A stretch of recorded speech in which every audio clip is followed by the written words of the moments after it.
Alright, what is up guys? JaretCampisi. Welcome back to the channel. Today I'm going to be doing a first ride and review on my 2020 Ducati Streetfighter V4S. I'm super excited for this one. I know you are too. So sit back, relax, and enjoy the video. So I already did a walk around and kind of first impressions and startup of the bike. I will link that video in the description below. There was a lot to talk about with this bike and I didn't want to make a 30-minute first ride. So I kind of split it up between a walk around and then here just riding the bike by itself.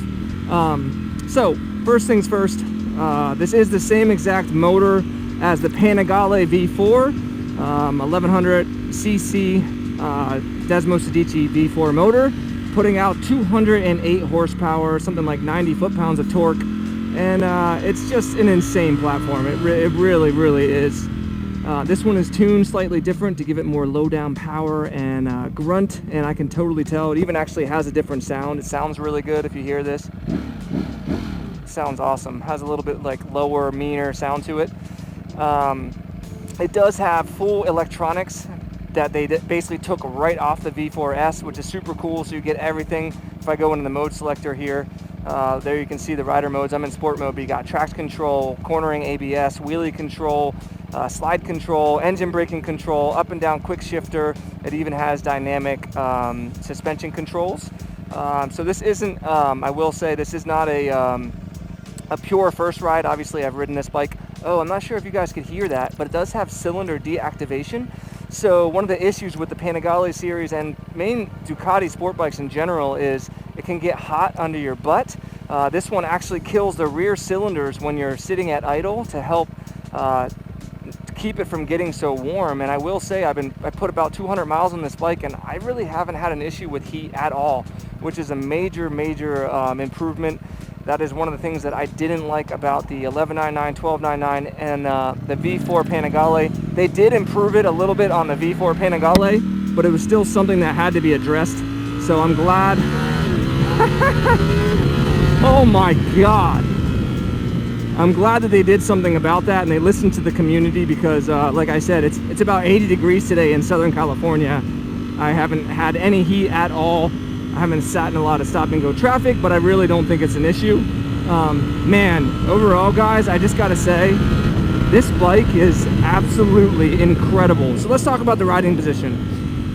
Basically, it's an upright Panigale. It has lower down foot pegs, so it makes it a little bit more comfortable, but it's still a very racy position from your waist down.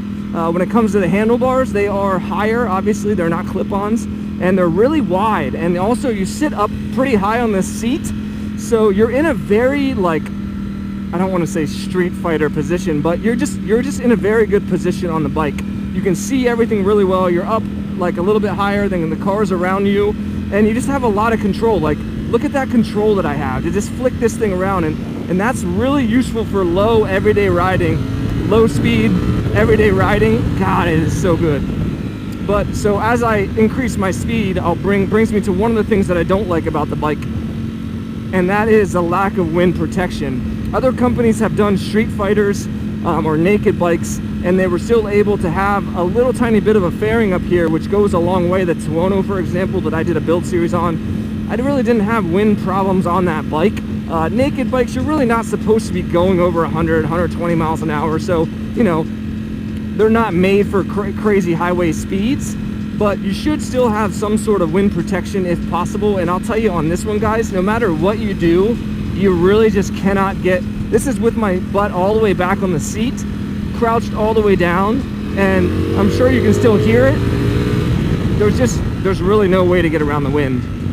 And that is one of the downfalls of this bike. Again, this bike isn't really made for touring. Anything 65 and under, if it's not a windy day, it's totally fine. Like right now I can sit upright, I'm super chill, super comfortable.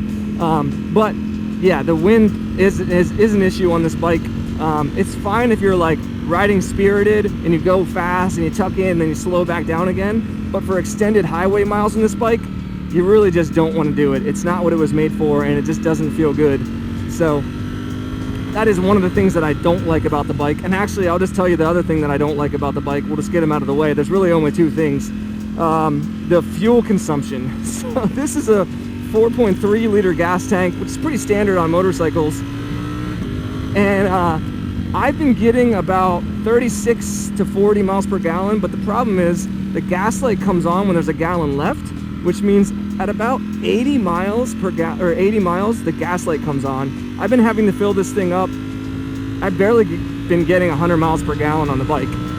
Again, it's not really made to be a touring motorcycle, but I feel like they could have somehow, I feel like 120 miles at least, or 150 miles is like a good range for a bike, because when I drove it home from Beverly Hills Ducati, I filled it up before we left, and before I even got home, I think it's only like an 80-mile trip, the gas light came on. I was like, you gotta be kidding me.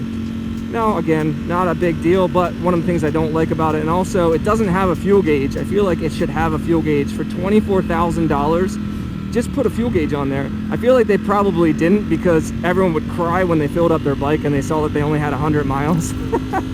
Now again, I was ripping the bike pretty hard, so I'm sure if you chilled out a little bit more, let's see what my my average mile per gallon is. Okay, so my current consumption right now says 58 miles per gallon, which is pretty insane. So there it is, 36 miles, yeah, 30 miles. So it changes obviously based on how you're riding it. Going uphill, it's gonna be a little lower. You can see 84 degrees right there, which is pretty cool. It shows the temperature outside.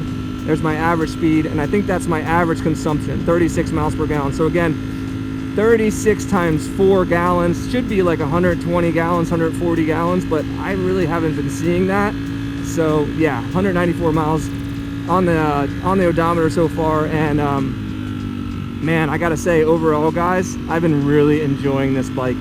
It is so easy to ride, and that's one of the things they said. They said it was inspired by the Joker, and it's like kind of sounds a little weird to say something's inspired by the Joker. So not only was it the styling of the front end of the bike, but it was also the personality of the bike. So they wanted it to be easy to ride at normal speeds, and as you can see, one hand on the bar, I can twist the throttle, I'm in sport mode, 208 horsepower, very easy and very controllable. But then if you drop a few gears and rip it and start letting that motor open up, it gets absolutely insane, and you'll see that later on once it opens up here. The bike is a freaking monster. This would be an incredible track weapon, and again, you can still use it as like urban canyon carving. I would not want to do highway miles on this thing, but it is absolutely ridiculous. One of the things that I thought would be an issue on this bike was the front end feel, and I gotta say, whatever they did, the front end feel is incredible on this bike. Again, my good buddy Carlin helped design this bike when he was riding it as his race bike to race up Pikes Peak, and we would talk about it every week. He would come back after they'd go to the track for a week, and we would go to the bars, and we would, you know, have a couple drinks and talk about the bike, and I was super excited. He said he was too, and he said one of the things they worked on a lot was getting front end feel on this bike, and I gotta tell you, they freaking nailed it. It feels absolutely phenomenal, and the handling on this thing, look at how effortless it is. It's just absolutely effortless. I don't have to move around on the bike if I don't want to, but if you do move around, look at it. It's just ridiculous. If you do move around, you can hang out the side. You just feel like a freaking hero in this thing, man. Look at it. I do want to mention in my when I picked up the bike in the video, people were saying I was riding it too hard or whatever. The dash changes colors to tell you when to shift. Right now it's set to 8,000 RPMs because it's still in the break-in period. So I wasn't redlining the bike. I was nowhere near the red line. The red line's at 15,000. I didn't take it past 11,000. But honestly, you're totally fine to ride these bikes, you know, however you want. Spirited break-ins are great for the bike. You just don't want to sit at a constant RPM for too long. That's about the only thing I wouldn't do with a brand new motorcycle. But yeah, man, the seating position is really good. The power is absolutely insane. And the suspension is also really good. They had to change, that's one of the things they had to adjust with the suspension. I think they had to bring it down a little bit lower because of the nature of sitting back a little bit more. And I was worried about how that was gonna feel, but I gotta say, man, it feels freaking ridiculous. And you know, I've ridden a lot of motorcycles. This thing is really good, guys. It is really good. When I jumped on it for the first time, I immediately felt at home, and that's not something that you get with a lot of motorcycles, and especially with Ducatis. But ever since they've gone to this V4 platform, it really They just made a bike that is faster, but somehow safer and easier to ride at the same time. And that's something that you haven't gotten from the past Ducatis. The 1199, the 1299, they were not easy bikes to ride. This one is. It is an easy bike to ride. It looks cool. It makes you feel cool. And that brings us to its competitors. So, what are the competitors for this bike? Well, all the naked bikes. The Tuono, the Super Duke, the BMW S1000 Single R, the Speed Triple from Triumph. I've ridden almost every one of those bikes, and I gotta say, guys, this right here is the best naked bike I've ever ridden, period. It really is that good, guys. I know there was a lot of hype surrounding this bike, and it lived up to all of it. I mean, it is so capable, so smooth, so easy to ride, and yet so insane when you want to twist the throttle. It just doesn't even make sense. I mean, it's ridiculous. It's seriously ridiculous. And the thing is, I thought it would feel a lot more crazy and a lot more unstable, I guess you could say. I don't know if it's from the winglets or whatever they did with the design of the bike, but it's just so easy to ride. I'll go ahead and pop it into race mode right here. Just hold down the mode button, go up to race mode, hold it down, go off the throttle, boom, now we're in race mode. So we can kick it down a gear and just open it up a little bit here.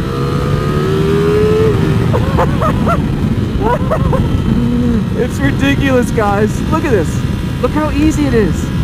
I can dig in with my right foot and just hang in. It's almost effortless. I just look where I want to go and I'm freaking there. Again, probably getting a lot of wind, which is really the only downfall with this bike. You just can't get away from the wind. So when you do spirited riding like that, you just can't really do it for as long as you maybe would want to. Let's see if I can give you a little bit of an acceleration right here. Just give you a little taste of what this bad boy can do.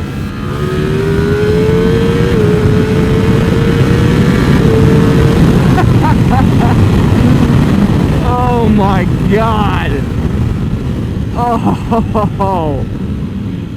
So doing that acceleration there brings me to another thing, and that is the quick shifter. This is an evolution on the quick shifter from the original 2018 Panigale V4, and it is absolutely incredible. It's up there with some of the best quick shifters I've used, like the BMW S1000RR that I currently have. It just works really, really well. The downshifts, the way that it barks at you, oh, it's just perfect. And then the upshifts are just, it almost jumps forward as you shift. It's just absolutely perfect. It even works great at low speeds. Obviously, I think it even works better at high speeds when you're getting on the bike. And it's incredible. The throttle feel is really, really good. Some other things that it doesn't have is heated grips. For $24,000, I feel like maybe you should include heated grips. And it doesn't have cruise control. Again, this bike really wouldn't be great at doing cruising miles anyway.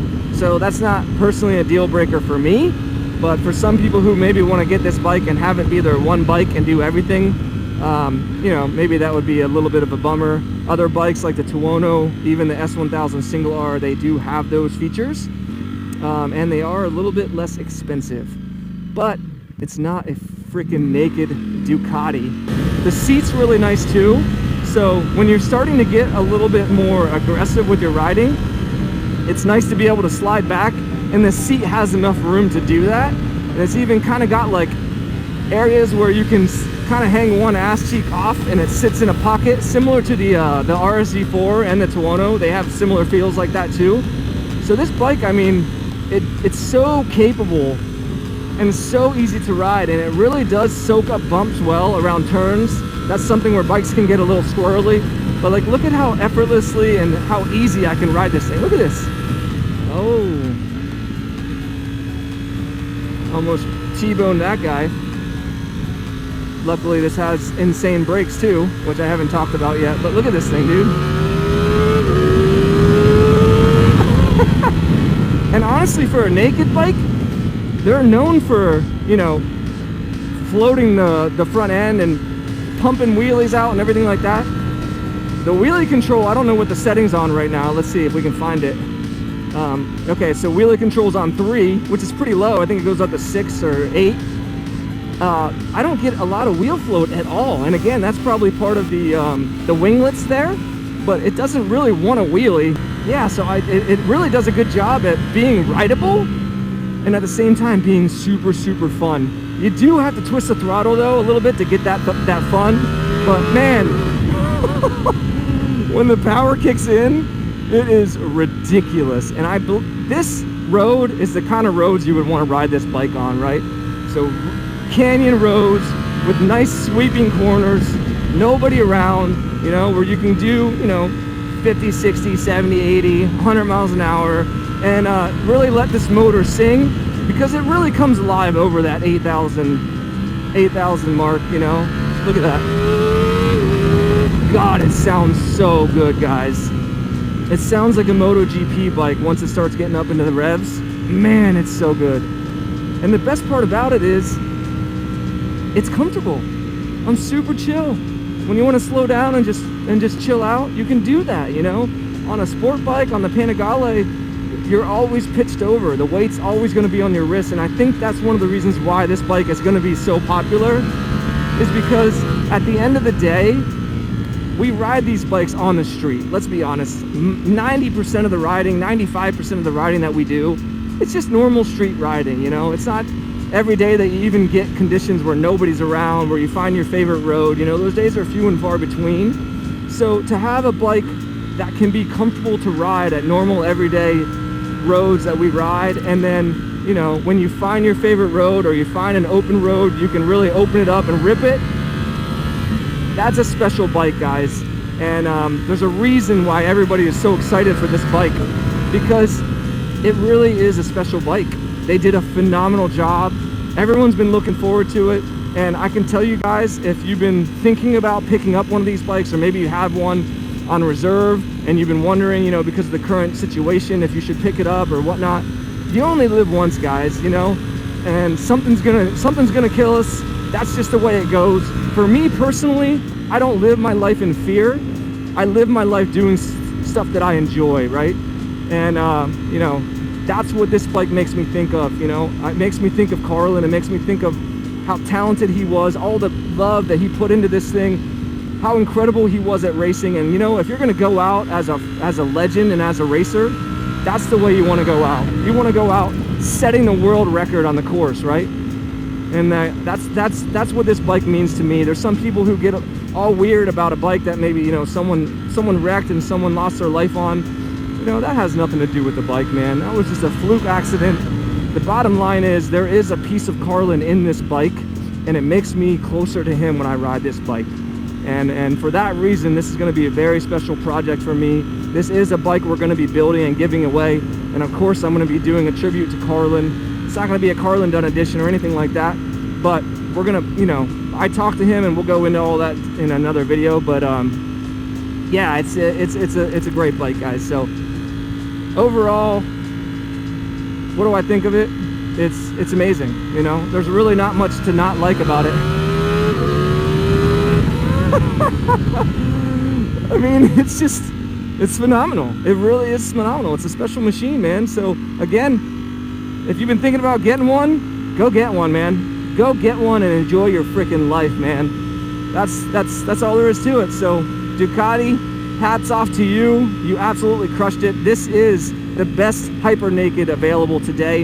I haven't ridden the MV Agusta yet. If I get a chance to, I think that could be a competitor, but I don't think that it will have the handling and the braking that this has. Again, I don't know. If you want to give me one to ride, I would be happy to compare it. But as of right now, this to me, this is the big boy on the street. This is the king of the street, the king of the hill.